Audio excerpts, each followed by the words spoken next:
You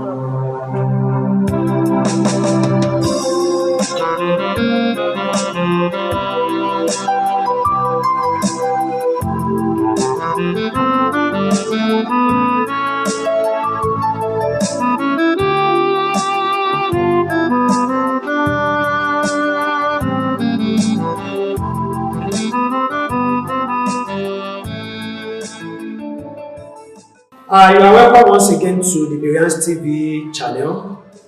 We started a series sometimes ago titled The New Testament Church. We have done the first episode and want to continue with that series. We want to do the second episode of that series.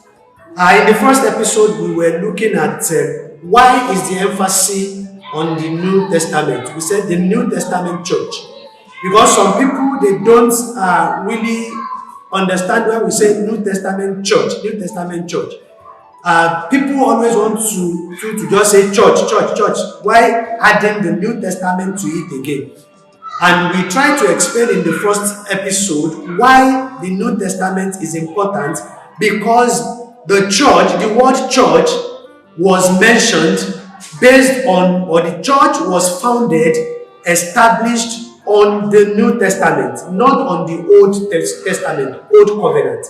And so, if the church was established, founded on the New Testament, then it must be practiced based on the New Testament principles. It must be operated by the New Testament principle. And that is why the church and the New Testament principles or doctrines go together.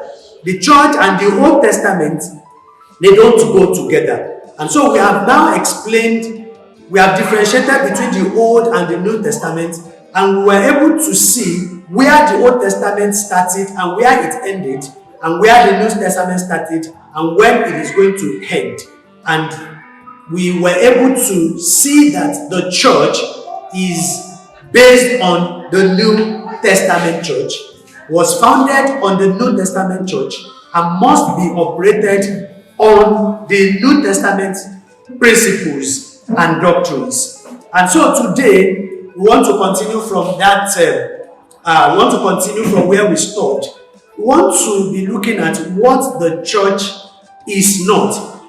Sometimes it is good to know what something is not before we know what that thing is. It is sometimes good to know what something is not before we know what it is. And sometimes it is good to start a definition of something from what that thing is not before we now go into the real definition of it. And so the word church, ecclesia in Greek, we want to look at what it is not. And then later we will now look at what it is. And so the first thing that the church is not is the church is not a building. This is something serious, and this is one key knowledge that every Christian should have or should know. This is something that every Christian should know, that the church, the ecclesia, is not a building built with blocks and cement or stone and cement. Let me first read from Acts of the Apostles chapter 7. I want to read verse 47 and 48. Acts of the Apostles chapter 7. I want to read verse 47 and 48. It was Stephen that was talking here when he was kind of arrested, in quotes now, and when he was giving the historical line of Jesus Christ. He was explaining some important, vital things to his captors. And when it got to verse 47, Stephen said, "But Solomon built him a house," referring to the temple of Solomon, the temple Solomon built. And Stephen was referring to that. But don't forget that temple is a physical or a static form of tabernacle. Tabernacle was what God commanded Moses to build, and that is movable because the children of Israel were still in transit from Egypt to Canaan. when God told Moses to build tabernacle, the children of Israel to build tabernacle. And so tabernacle is like our modern day canopy that you can set up, dismantle, and carry again to establish, to set up again. And so that was tabernacle. It's movable from one point to the other. They set it up. When they were moving again, they dismantle it and then they move again. But the permanent type or version of it was the temple that Solomon built.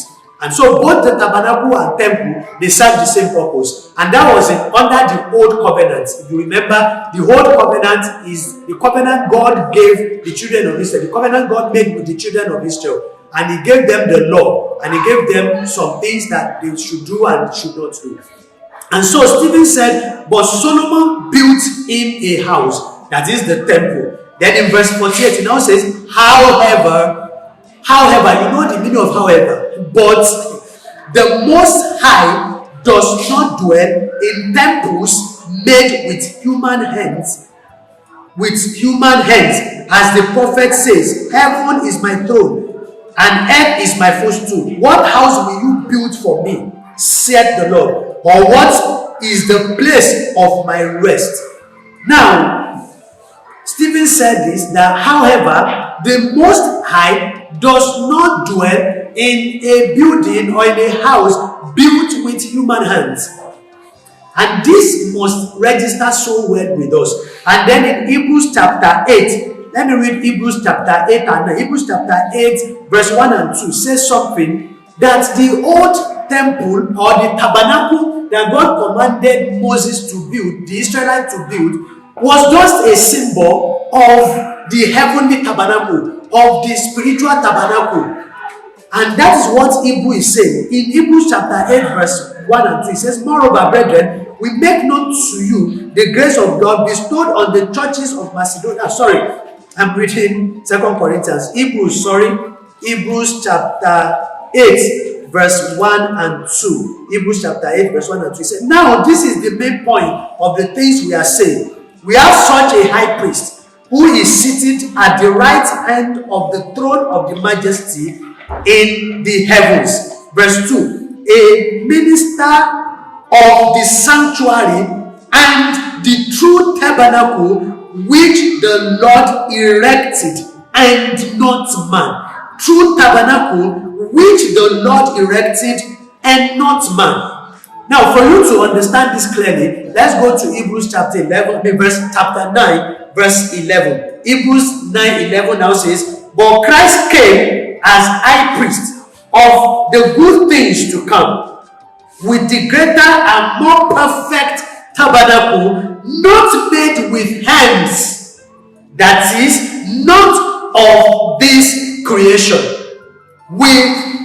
It says Jesus came with the greater and more perfect tabernacle, not made with hands, that is, not of this creation. Now you can see that the tabernacle in the Old Testament is symbolic, is typifying a spiritual thing, spiritual tabernacle that is not made with human hands. And that is talking about Jesus and the church. Jesus and the church. So the church is not a building. But the problem I have with this is many believers or many Christians, they claim that they know that the church is not a building. But you now see the way they adore building. You see the way they spend on building, which they claim that they know it is not the church. And then you begin to question their knowledge. Sometimes we claim to know something, but our practices are contradicting our knowledge.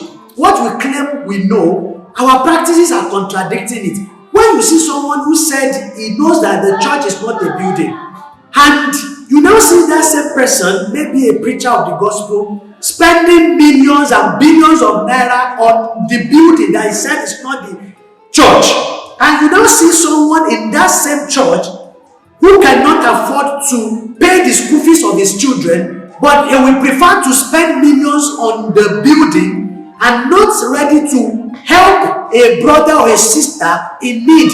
And then you ask them, but you say you know that the building is not the church.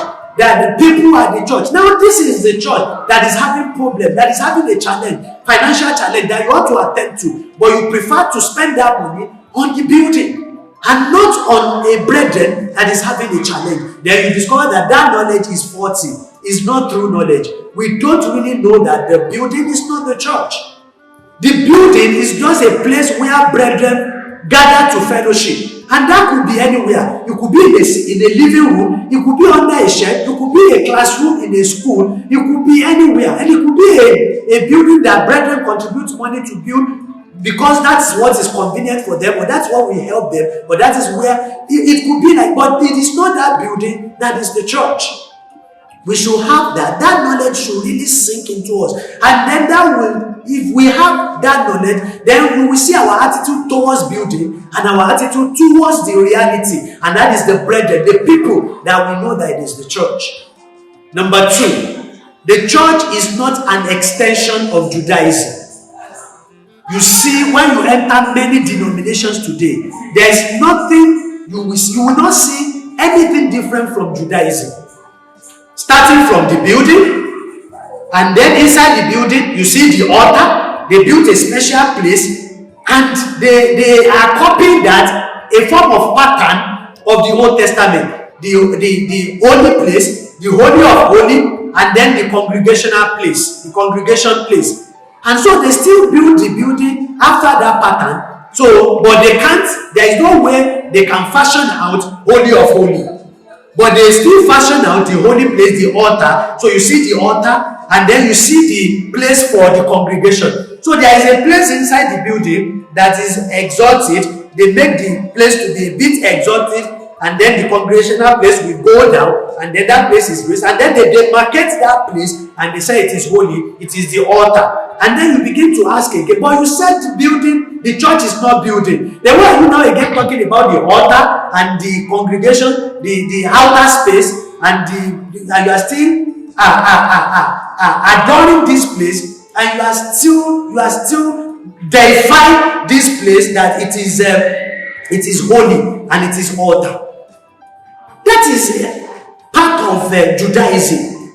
Not only that, when you still enter again, apart from the altar and the choir dress, the whole thing pattern after the Old Testament, you now still see again that the practices, most of the messages are Old Testament based. They are Moses. Don't do this, don't do that, don't wear this, don't say this, don't act like this, don't go this way, don't go. You see do's and don'ts which are copied from the Old Testament. That is number 2. But ecclesia, the church, there is liberty of the Spirit. There is the Spirit guiding the people of God. Nobody is giving anybody rules and regulations. But we will go into that later, what the church really is. And then we will explain how brethren should live, and not with rules and regulations, not with laws, not with do's and don'ts. We will see that later.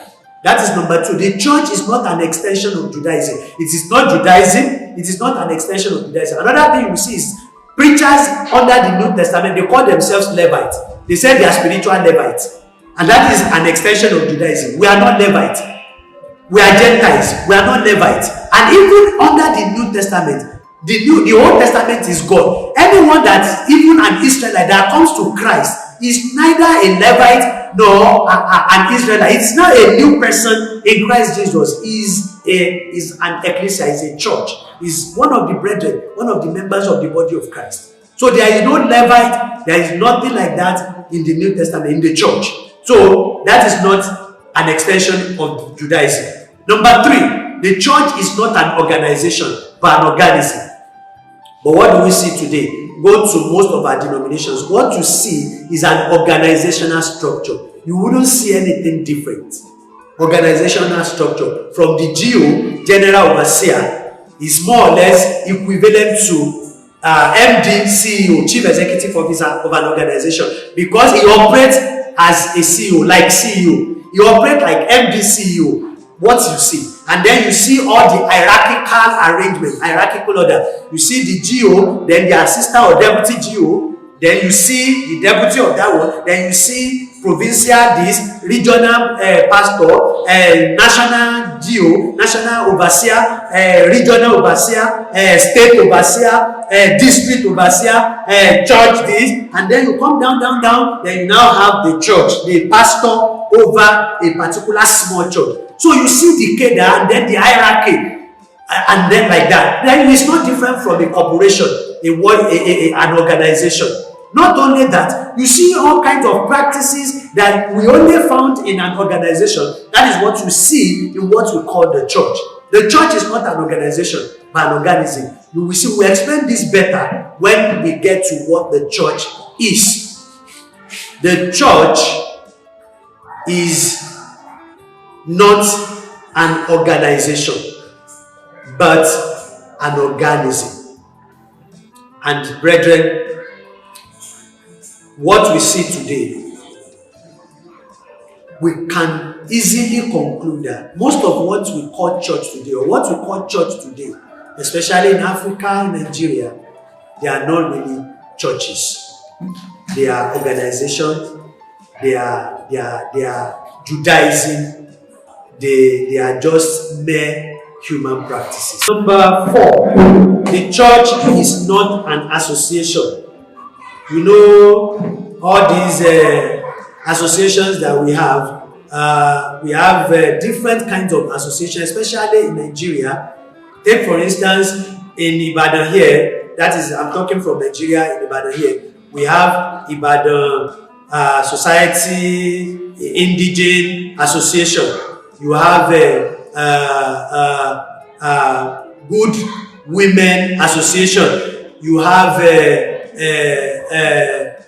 Omar Joroso Club. You have this so club, this so association.